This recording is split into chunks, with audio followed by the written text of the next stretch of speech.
नमस्कार मित्रों, मेरा नाम जसराज राजपुरोहित। मैं आज मैथ की श्रृंखला के अंदर बात करूंगा। ये 10वीं क्लास का सबसे महत्वपूर्ण भूमिका निभाने वाला चैप्टर है जिसका नाम है प्रायिकता, जो बोर्ड में 80 नंबरों में से लगभग 4 नंबरों की भूमिका निभाता है। बात करूंगा आज प्रायिकता।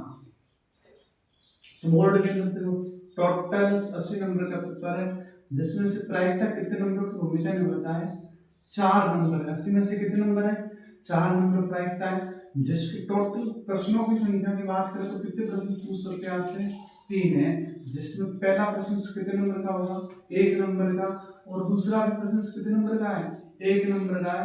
और जो तीसरा प्रश्न है वो कितने नंबर का है? 2 नंबर का। दो तो बिल्कुल छोटे छोटे प्रश्न से खाली स्थान भी पूछ सकता है, अवसद भी पूछ सकता है। और एक थोड़ा सा लंबा प्रश्न होगा, कितने नंबर का है? 2 नंबर का। तो लगभग वो है कि प्रायिकता प्रायिकता का दूसरा नाम क्या है?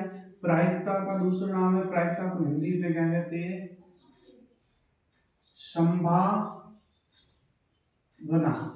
ठीक है। दूसरी चीज, प्रायिकता को इंग्लिश किस अक्षर के द्वारा प्रदर्शित किया जाता है? इंग्लिश का कौन सा अक्षर है? पी के साथ इसे प्रदर्शित किया जाता है।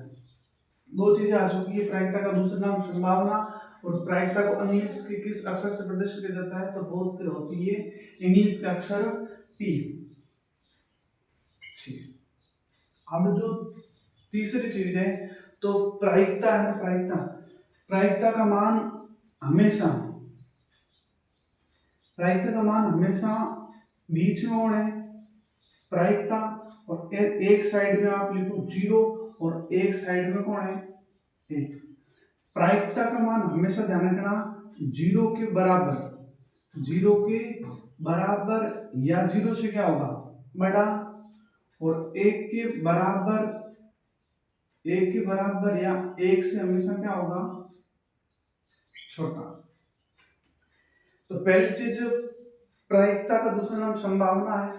दूसरी चीज, प्रायिकता को हमेशा इंग्लिश के पी अक्षर से प्रदर्शित किया जाता है। और तीसरी इसकी विशेषता है, तो प्रायिकता का मान है ना, हमेशा आप ध्यान रखना प्रायिकता का मान 0 हो सकता है या 0 से बड़ा होगा।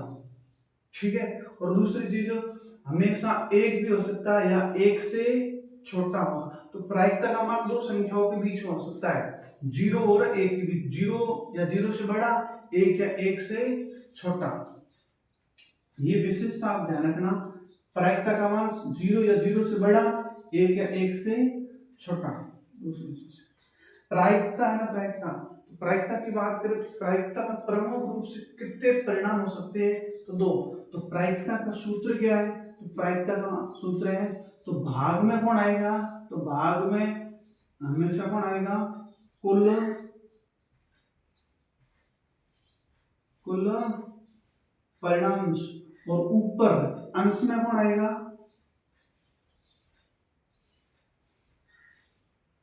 अनुकूल परिणाम। तो प्रायिकता का सूत्र क्या है? तो प्रायिकता का सूत्र है अनुकूल परिणाम बटे, प्रायिकता का एक सूत्र है अनुकूल परिणाम बटे कुल परिणाम। एक और सूत्र है P बराबर प्रायिकता है और प्लस इसका होता है प्रायिकता नहीं। दोनों का मान हमेशा किसके बराबर होगा? 1 के बराबर। अब इसका मतलब होता है प्रायिकता है और इसका मतलब प्रायिकता नहीं है। प्रायिकता है प्लस प्रायिकता नहीं है, इन दोनों का योग हमेशा किसके बराबर होगा? 1 के बराबर होगा। प्रायिकता है और प्लस प्रायिकता नहीं है। अब देखो एक और चीज को देखो, एक घटना होती है संभव संभव घटना। अब संभव घटना कौन सी होती है? तो ऐसी घटना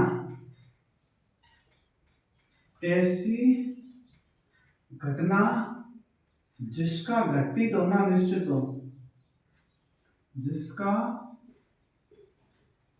घटित होना ऐसी घटना जिसका घटित होना निश्चित हो उसे कौन सी घटना कहा जाता है? संभव घटना। जैसे उदाहरण के रूप में जो पूरी तरह से फिट होगी, जैसे कल सूर्य पूर्व दिशा से उदय होगा, बिल्कुल होगा, तो इसका मतलब ये संभव घटना, संभव घटना। और नोट में आप हमेशा ध्यान रखना कि संभव घटना का मान हमेशा किसके बराबर होगा? हमेशा संभव घटना का मान किसके बराबर होगा? 1। या संभव घटना की प्रायिकता हमेशा कितनी होगी? 1। ठीक है। अब दूसरी एक और विशेषता है, वो घटना कौन सी है? वो घटना है असंभव असंभव घटना। असंभव घटना कौन सी है? ऐसी घटना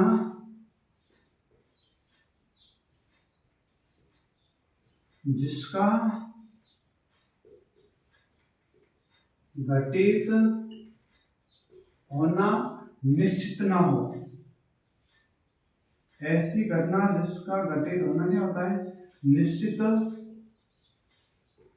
ना हो। असंभव घटना कौन सी होगी? ऐसी घटना जिसका घटित होना निश्चित ना हो। देखो, जिस प्रकार हम सिर्फ अंदाजा लगा सकते हैं, काल्पनिक बातें कर सकते हैं, देखो जैसे ये ऐसी संख्या, ये घटना घटित हो सकती है, पर ये कभी भी जिंदगी के अंदर घटित नहीं होगी। वो तो कौन सी? असंभव घटना। और आप हमेशा ध्यान रखना, नोट के साथ हमेशा ध्यान रखना, जो असंभव घटना है, जो कभी घटित नहीं हो सकती, इसका मान या इसकी प्रायिकता हमेशा कितनी होगी? हमेशा हमेशा कितनी होगी? 1। तो संभव घटना का मान या संभव घटना की प्रायिकता हमेशा कितनी होगी? 1। और असंभव घटना जो कभी भी घटित नहीं होगी, इसका मान या इसकी प्रायिकता हमेशा कितनी होगी? 0। तो एक और देखो आगे, तो एक संभव घटना प्लस आप इसके अंदर कौन सी घटना जोड़ दो? असंभव घटना। अब इन दोनों का योग किसके बराबर होगा?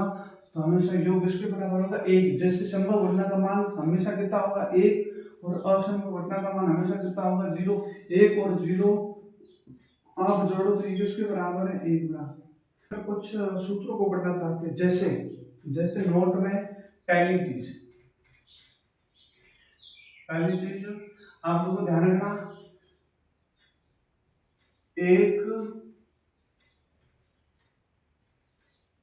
एक सिक्के को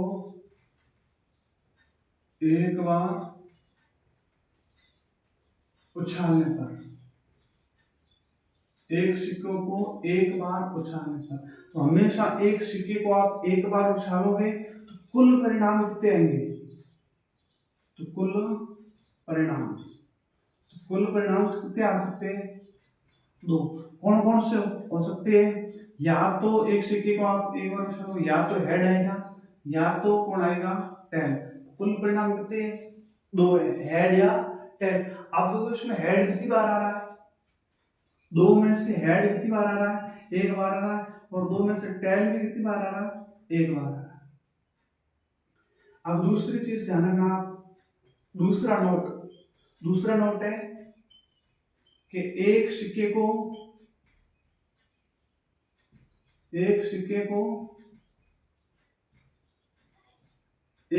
को दो बार उछालने पर, एक सिक्के को 2 बार उछालने पर, या 2 सिक्कों को एक साथ फेंको, 2 सिक्कों को एक बार उछालने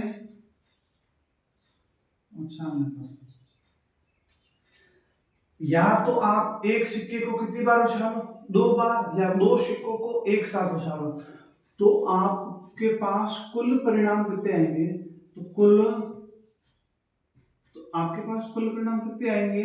तो आपके पास कुल परिणाम आएंगे 4। कौन कौन से हैं? मान लो जैसे पहली बार फेंका, कौन आया? हेड। और दूसरी बार भी कौन आया? हेड। एक तो परिणाम ये है। आपने पहली बार फेंका, कौन आया? टेल। और दूसरी बार कौन आया? टेल। एक तो परिणाम ये हो सकता है। तीसरा परिणाम कौन सा हो सकता है? पहली बार कौन आया हेड और दूसरी बार कौन आया टेल, एक ये हो सकता है। चौथा परिणाम कौन सा हो सकता है, पहली बार टेल और दूसरी बार कौन है हेड। तो कितने परिणाम हो सकते हैं, चार। पहली बार भी हेड दूसरी बार हेड, एक ये दोनों बार टेल, पहली बार टेल और पहली बार हेड और दूसरी बार टेल, पहली बार टेल और दूसरी बार हेड। तो कितने, अब देखो जिसमें दोनों बार हेड कितनी बार आ रहा है, दोनों बार हेड कितना परिणाम है, चार में से एक परिणाम। दोनों बार टेल के बारे में पूछे तो चार में से इससे ऐसे कितने परिणाम जिसमें दोनों बार टेल आ रहा है, तो कितना है एक। एक हेड या टेल, एक हेड या टेल के बारे में पूछे ना, देखो चार परिणाम से कम एक बार। अब देखो इसमें भी कितना आ रहा है, एक बार हेड या टेल, और इसमें भी कितना आ रहा है, एक बार हेड या टेल। तो कितने परिणाम है इससे, दो परिणाम। तो मैं आप हमेशा ध्यान रखना, अगले नोट में क्या है, आप एक सिक्के को तीन बार उछालो, एक सिक्के को तीन बार उछालो, या तीन सिक्कों को एक साथ, तीन सिक्कों को एक साथ फेंको, या एक सिक्के को तीन बार फेंको, या तीन सिक्कों को एक साथ फेंको। तो कुल परिणाम कितने होंगे, तो कुल परिणाम कितने हो सकते हैं आपके पास, 8। अगला नोट कौन सा है, एक पांसे को एक पांसे को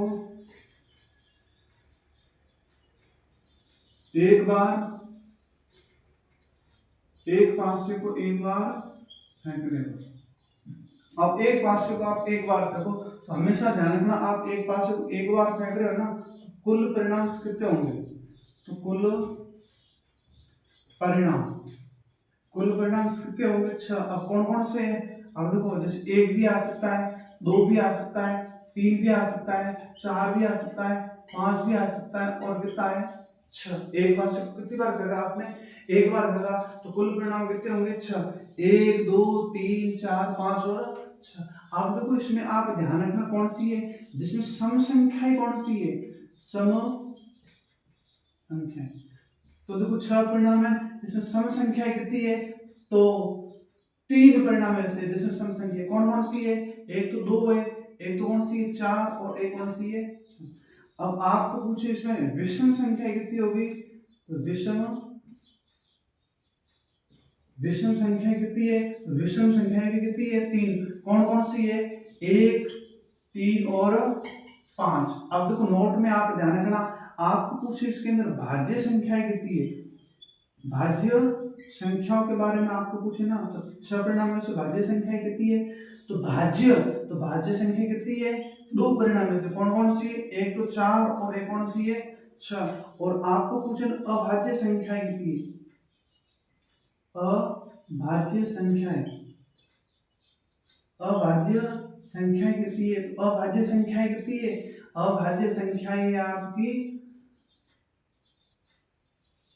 अभाज्य संख्या कितनी है, तीन परिणाम में से कौन कौन सी है, जैसे दो के बाद कौन है 3, और 3 के बाद कौन है 5। और नोट में आप हमेशा ध्यान रखना, कौन सी चीज ध्यान रखना, एक के बारे में ध्यान रखना, एक न तो भाज्य और वह न ही अभाज्य। तो आप कौन सी चीज का ध्यान रख सकते हो, एक न तो भाज्य संख्या है और न ही एक अभाज्य संख्या है। अब देखो भाज्य और अभाज्य के अंदर आपको एक तो शामिल नहीं करना। अब देखो जैसे भाज्य सम संख्या कितनी होगी, तो 6 में से ऐसे तीन परिणाम है जिसमें 6 सम संख्या है, विषम संख्याओं के परिणाम कितने है, तो 3 है, और भाज्य संख्याओं के परिणाम कितने है, 2 है, अभाज्य संख्याओं के परिणाम कितने है, 3 है। नोट, और एक आप ना तो इसको भाज्य संख्याओं के अंदर काउंट कर सकते हो। अगला नोट, एक पांसे को दो बार उछालने पर या फेंकने पर या दो पासे को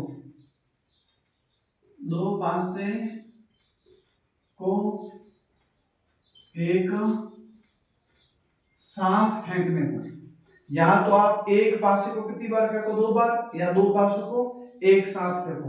तो देखो अब इसमें कुल परिणाम कितने आ सकते हैं, इसमें कुल परिणाम कितने आ सकते हैं, इसमें आपको पूछने कुल परिणाम, तो कुल परिणाम कितने होंगे 36, कितने हैं 36। और 36 कौन कौन से है, तो आप ध्यान रखना, एक एक दोनों में, एक 2, एक 3, एक 4, एक 5, एक। अब इसका मतलब आप समझे ना, तो पहली बार फेंका एक आया, दूसरी बार भी कितना आया एक, पहली बार एक आया, दूसरी बार 2, पहली बार एक, तीसरी बार 3, ऐसे। तो एक, अब देखो 2 1 हो सकता है, 2 2 हो सकता है, 2 3 हो सकता है, 2 4 हो सकता है, 2 5 हो सकता है, और 2 6 हो सकता है, 3 1 हो सकता है, 3 2 हो सकता है, 3 3 हो सकता है, 3 4 हो सकता है, 3 5 हो सकता है, 3 6 हो सकता है, 4 1 हो सकता है,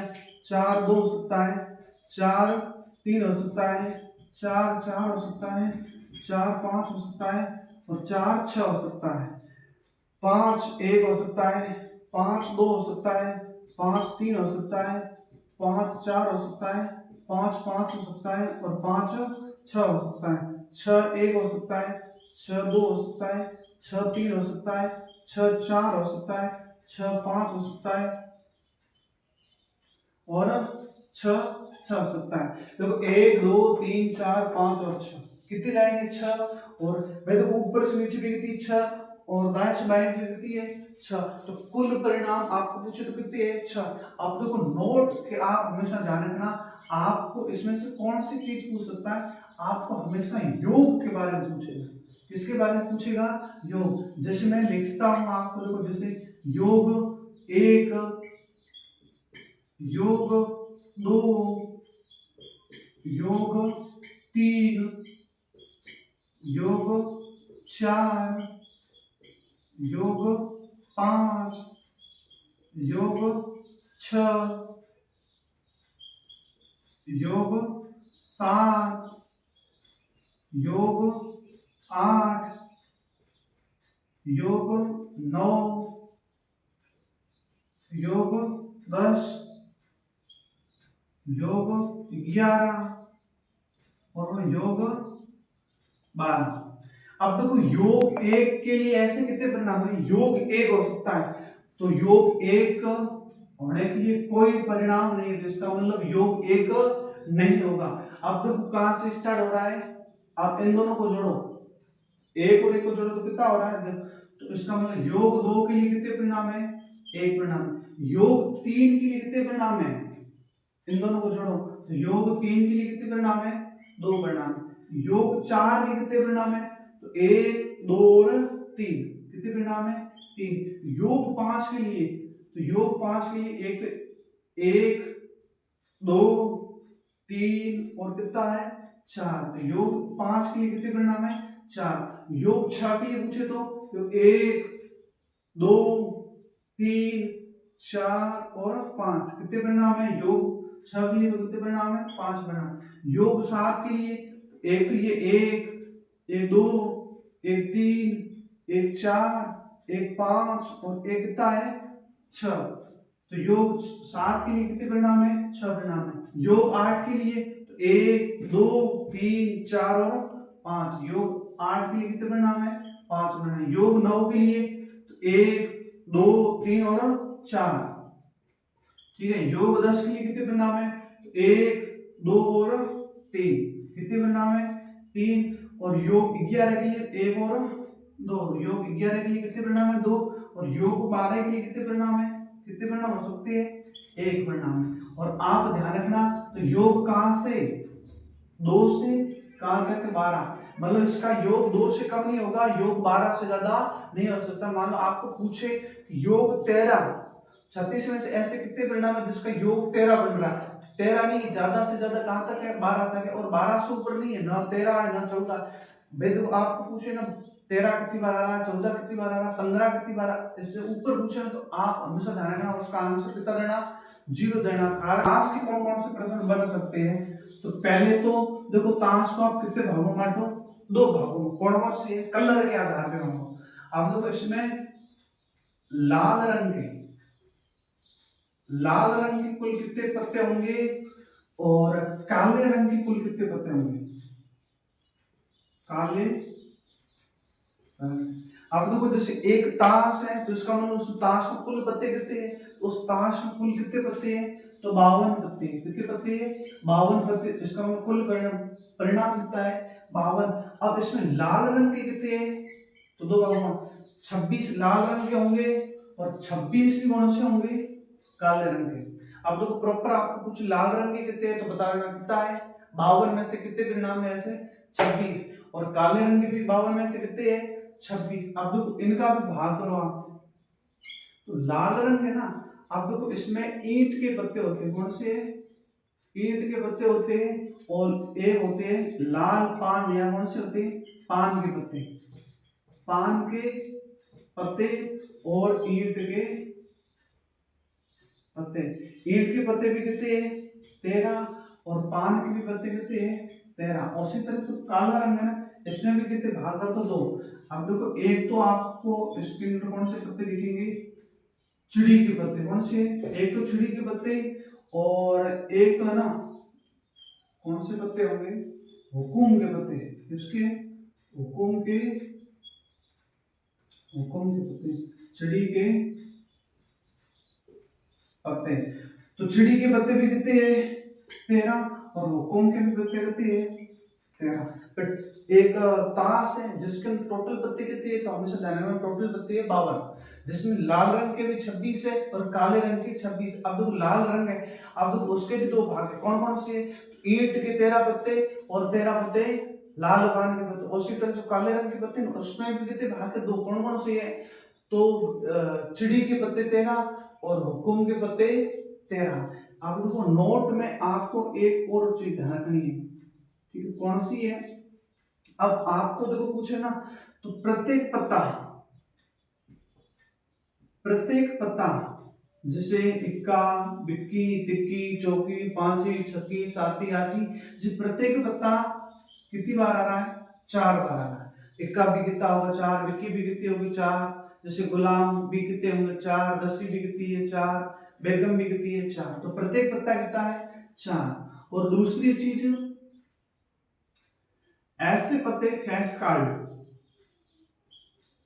फैस कार्ड, या आपको पूछे ना फैस कार्ड या चित्र वाले पत्ते, जिस पर कुछ चित्र बना हुआ है, जैसे चित्र वाले पत्ते जिस पर कुछ चित्र बना हुआ है, तो आप कितने बता सकते हो, तो ऐसे 52 में से ऐसे कितने जिस पर चित्र है, 52, 12। अब 12 परिणाम कौन कौन से हो सकते हैं, तो आप ध्यान रखना कौन कौन सी है 12 पत्ते, तो 4 पत्ते तो कौन सी है, गुलाम की, जिस पर गुलाम का फोटो होता है, और 4 पत्ते बेगम, और 4 कौन है, बादशाह। तो 4 4 4 जोड़ो तो कितने हो गए, 52। तो 12 पत्ते फैस कार्ड होते हैं।